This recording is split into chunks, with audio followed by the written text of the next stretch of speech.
Greetings and salutations, YouTube, and welcome back to another episode of Jay Fixes Stuff. So you may have remembered a recent video that I did on an echo blower on the PB770. Well, after I released that video, one of my buddies called me up and said, hey, you changed out the ignition coil, but you didn't show him how to test an ignition coil. So I went on YouTube, I did a quick search to see what kind of videos were out there, and to be honest with you, I wasn't impressed. The videos really aren't great. They just basically say, stick this here, and this is the number on the screen. They don't explain what the ignition coil does or how you can test it. So let's do that. Let's head inside. All right, welcome back to the shop. So before we get started in this week's video, I just wanted to quickly touch on something that we talked about in the recent Echo 2620T video. Now, we had talked about the different type of metering lever gauges, and one of the ones we discussed was the Walbro tool. Now, I had talked about the newest version of that, which is called the spiral tool, and this is it here. I had never given you the part number or showed it to you, so I had ordered that one and it has come in.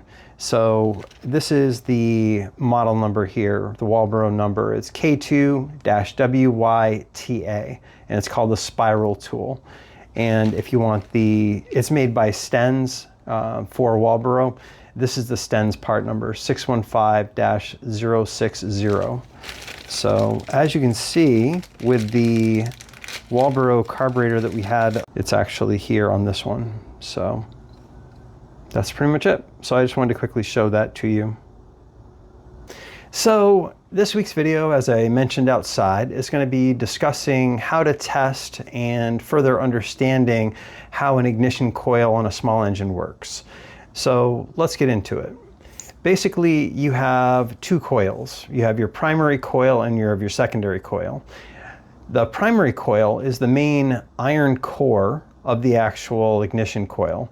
And the way that it works, it's a small coil, and as the magneto on the flywheel passes by, it creates an electromagnetic field and excites the coil inside here. Now, it's a small coil and it's relatively low voltage. And what happens is, as the flywheel passes by, it then collapses that primary field, the primary coil, which then excites the secondary coil. Now, the secondary coil is much larger. It's a much larger coil, so it puts out a whole lot more voltage.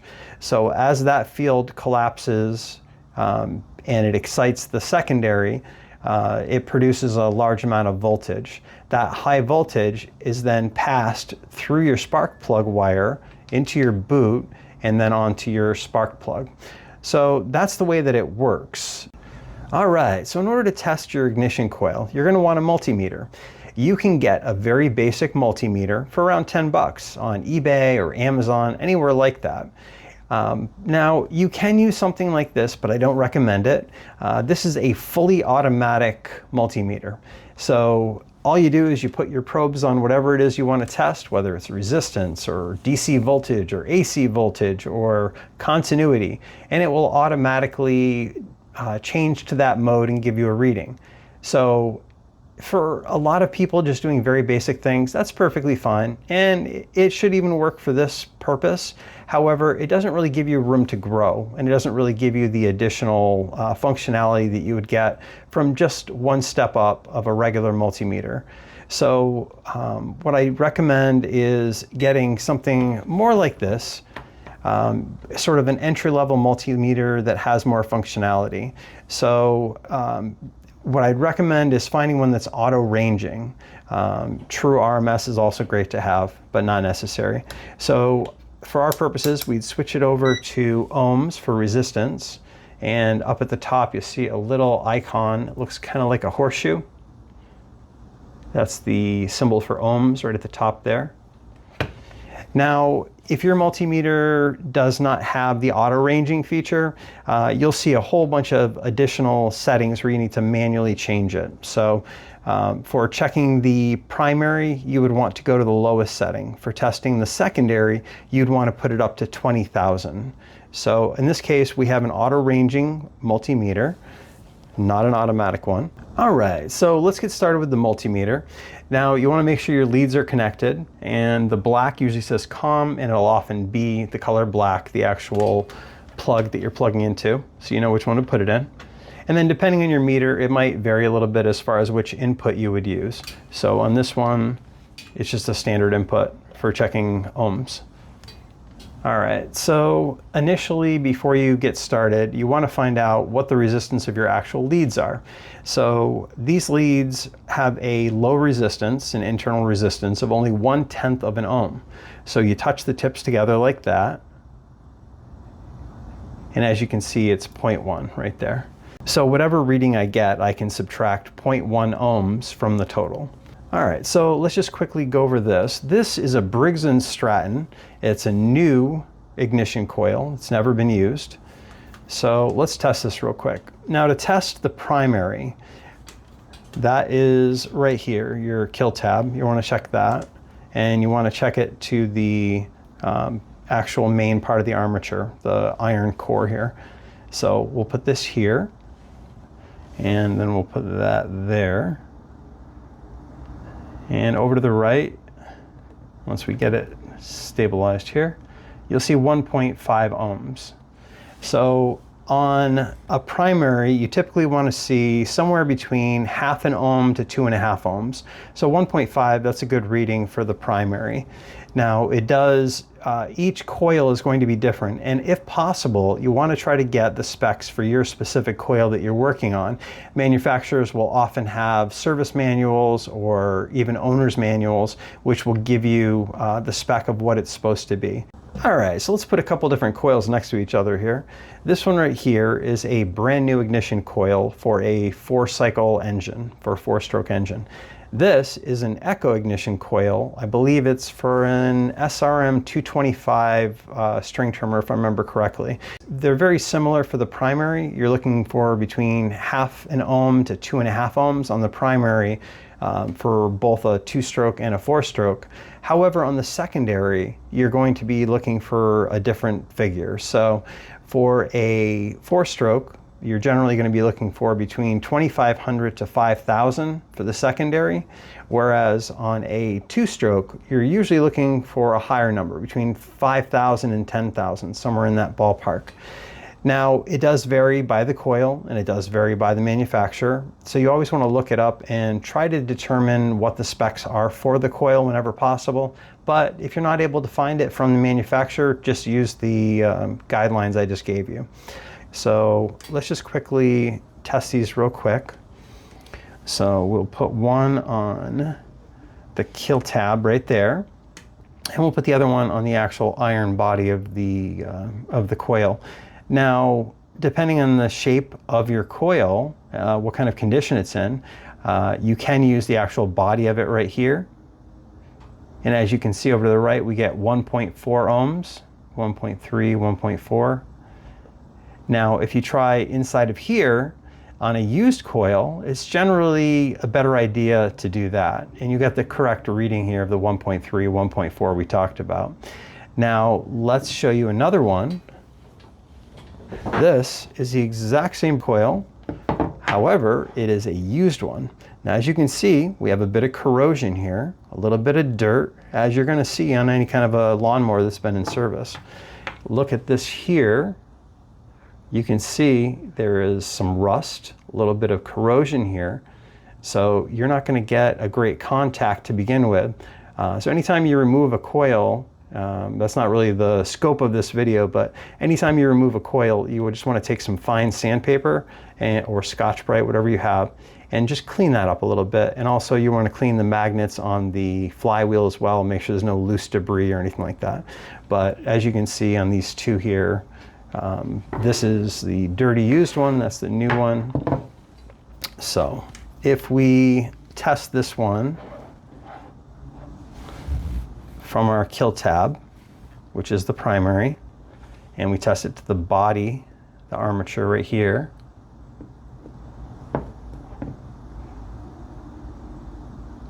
we get 1.1. Now, if that was coming up with a weird number, you would want to check inside of here because the bolts are usually in there. So they generally tend to stay cleaner. And as we can see, it's just a little bit lower resistance of 1 ohm. So both the primary on the brand new one and on the used one, they are both within the correct range. They're both within spec. Yeah, 1.3, 1.4. All right, so let's check the secondary on the 2-stroke one real quick. Put that inside the contact inside there and put the other part on the body. And we are getting 2,800 ohms.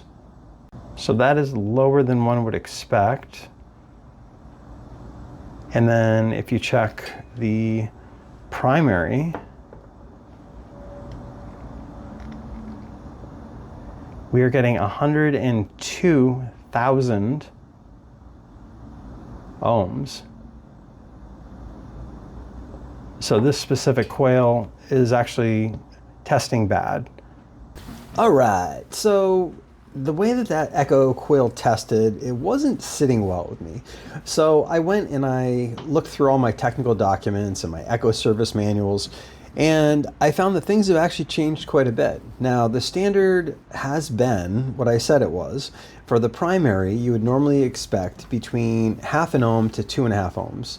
And then for the secondary, on a 2-cycle, you would normally expect between 5,000 and 10,000 ohms. Now, that's changed. For the SRM 225, which is what this coil is, it's one of Echo's most popular string trimmers. The primary is listed as 320 to 420 ohms, and the secondary is listed as 2,700 to 3,300. So if you recall, when we tested this, the secondary did test around 2,800, so that was in spec. However, the primary was not even remotely close. It was around 100 or 110, and it's supposed to be 320 to 420, so that was out of spec. Now, for the SRM 2620T that we recently did a video on, I pulled that document. The odd thing is, they don't even list anything under the primary. For the secondary, they say that it should only be 960 to 1000. So 1,000 ohms, that's a lot less than one would expect. Now for the PB580, that's one of the most popular backpack blowers that Echo does. I hope you're sitting down. As with the 2620, there is no primary listed. However, they say for the secondary, yeah, 2.55 to 2.95 mega ohms. We're talking millions of ohms for the secondary. That's just bizarre to me. So I talked to a buddy just now who is a professional steel tech at a local steel dealer. And he said that steel is still relatively close to the standard, and he agreed that the Echo standard has changed a lot.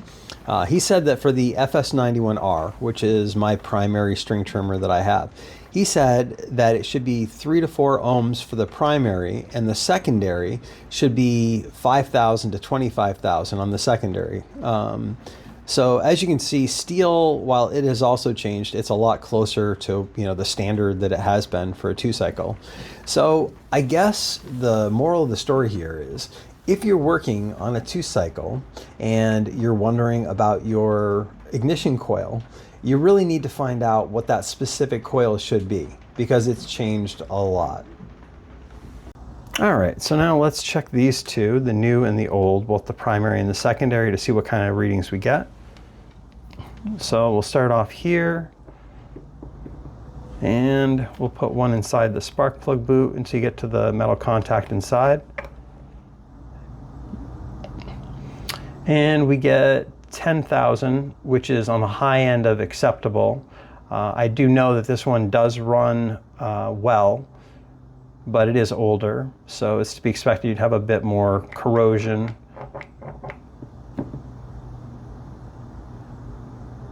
This is off a Quantum 190cc Briggs engine, a flathead engine. So let's now check the secondary on the new one.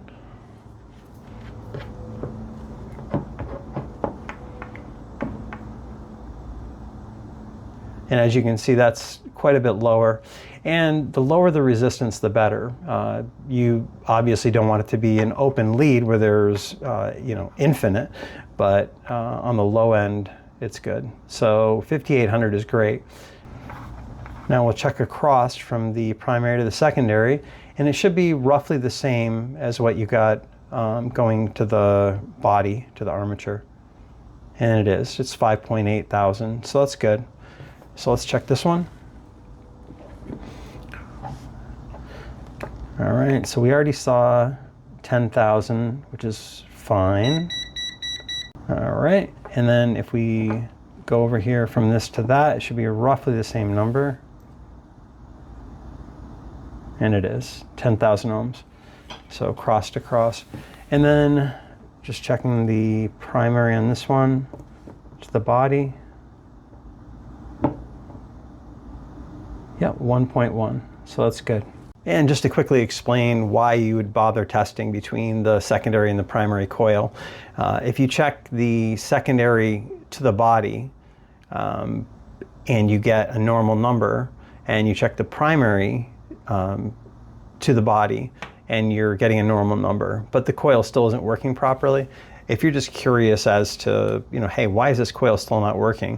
Sometimes in the primary coil, there's additional electronic components that can become damaged. So even though your resistance would test well on the primary and the secondary, if those electronic components are not working properly and they're adding resistance, you can check that by checking between the primary and the secondary directly instead of testing through the armature. All right, this is a brand new coil for a Toro Time Master 30-inch mower. Let's just check this one real quick and see how this tests. Just to have something to compare and contrast it to. All right. And as you can see, they actually look really similar.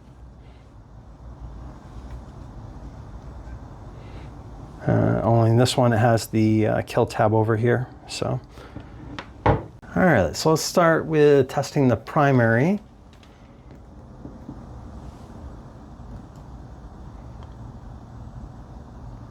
And that's good, 1.3, 1.2, 1.3. All right, and let's check the secondary. All right, and we get 6,000 ohms. So that is slightly higher than what your average spec would be for a 4-cycle. You normally would expect it to be around 5,000 or less. However, on a lot of Briggs, they do go a little bit higher than the average. I've seen 6,400 on some mowers that work really well. So 6,000 would be normal. So let's just try between the primary and the secondary. And we get the same thing. So that's a healthy coil, which one would expect because it is brand new. Okay, so as the last part of this, I just wanted to touch on boots. The difference in the boots and how the secondary, the plug wire terminates. Now, on this bad Echo coil, it was an aftermarket one, and it has a connector style that I absolutely hate. I don't know if we can see that here. It's like a spring kind, basically, that punctures through. It's very common, but I don't like it. It punctures through the sides of the actual plug wire, and then that spring end would then go around the end of your spark plug. So I'm not a fan of that design. It's really difficult to get those, like a spring head, the connector, off the end of the spark plug. And if you don't know it's there, you might end up just ripping that whole boot right out. But the reason why I bring that up is if you don't have a good connection with those two prongs that bite into the sides of the plug wire, then that can completely disrupt your entire ignition. It can add a lot of resistance, or it can just make it so that it looks like it's a completely bad coil because you're not getting the connection through the plug wire. So that's always important to check. Now, on some of the coils, you can actually unscrew this right here. This is not one of those, but on the ones where you can unscrew the plug wire at this end directly to the coil, that's even better for testing, because then you're isolating the coil itself, and you're eliminating the entire plug wire as well as the boot. So, but this is not one of those kinds. This is all one piece.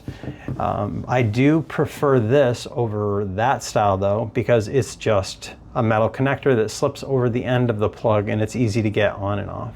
Now, on some of the larger Honda engines, like a generator and whatnot, some of them actually have removable boots. So it would twist. So this whole thing would just twist right off and come off. Actually, I think this one might. Let me just check.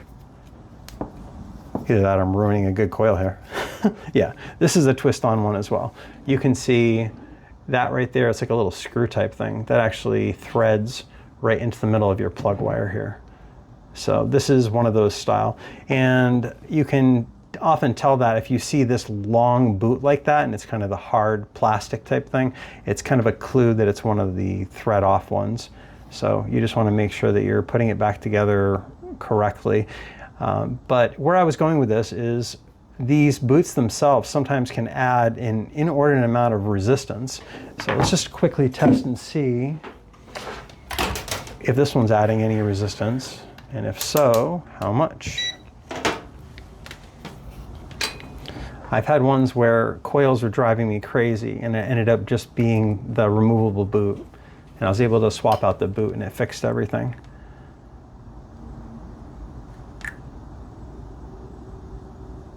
All right, so in this case, it's only adding about 0.4 of an ohm, so that's not bad at all. On some spark plugs, the boots themselves are actually designed to add about 5,000 ohms of resistance, and that's intentional. So you always want to try to find the specs for the specific one that you're working on, just to see what you're looking at. So let's thread this back on and just make sure that it tests well again.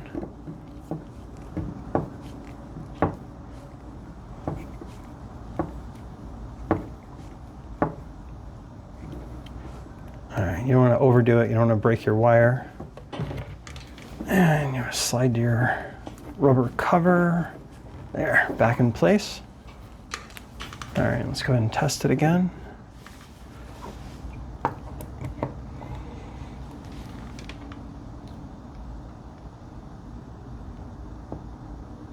And 5,800 ohms, so that's very good. Perfect. All right, so now we know we've put that back in place properly. So that's pretty much it. I hope this helps you understand a little bit more about the way that the coils work, and also how to test them. In some cases, you will still find, even though something tests well, that the coil just isn't working. So you may end up having to swap that out. But in this case, we have a good coil, we have a bad coil, and we have an aging coil that also still works, even though it's on the higher end of the scale. So I hope this helps you out, and I want to thank you for stopping by and spending some time with me today, and I'll see you next time.